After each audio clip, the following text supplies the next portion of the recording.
Well, hey, we're back. This time, I wanted to take you along as we're finishing up our, what are these, Rotel tomatoes or chili ready tomatoes.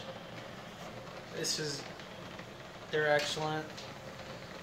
For this recipe, basically, any of the varieties of tomatoes that you grow, I mean, we grow black brandywine, Kellogg's Breakfast, brandywine, German Giant.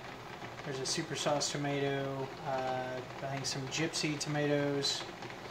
It is an assortment, basically whatever was ready.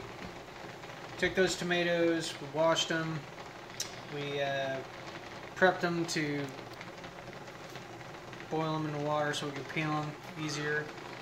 So we peeled a big batch of tomatoes so that we filled this, it's about an 8-quart stock pot, your standard stock pot, filled with fresh peeled tomatoes.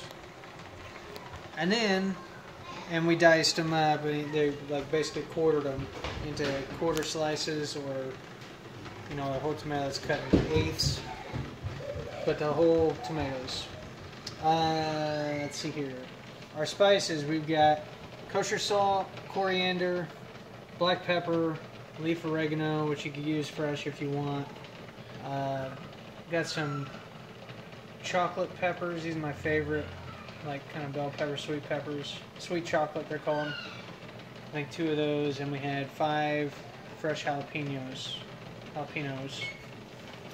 So, they're, what was it, 2 tablespoons? 2 tablespoons of the kosher salt, and you could use regular salt. It doesn't need to be kosher. It's got a better texture. So, 2 tablespoons of kosher salt, 2 teaspoons of the coriander, 2 of the black pepper, 2 of the leaf oregano. That's kind of the basic recipe behind this. And you dice up your peppers and your jalapenos, throw it all together, and you basically cook it. You bring it to a boil, the tomatoes kind of cook down, you end up with, well, it looks like this, kind of a little bit of a soupy mixture. Lots of tomatoes, pepper chunks, everything in there. It's cooked down. Once it's cooked down, you're going to taste it, and then from there you can kind of season it to taste. If it needs a little more zing, you could add more pepper or whatnot, more jalapeno, salt, whatever.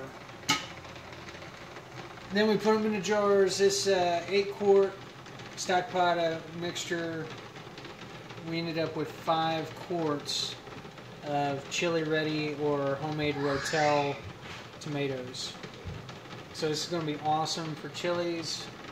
Here is a quart, it's been canned, and you can see all the yummy, just different tomatoes in there, some peppers. It's going to be awesome.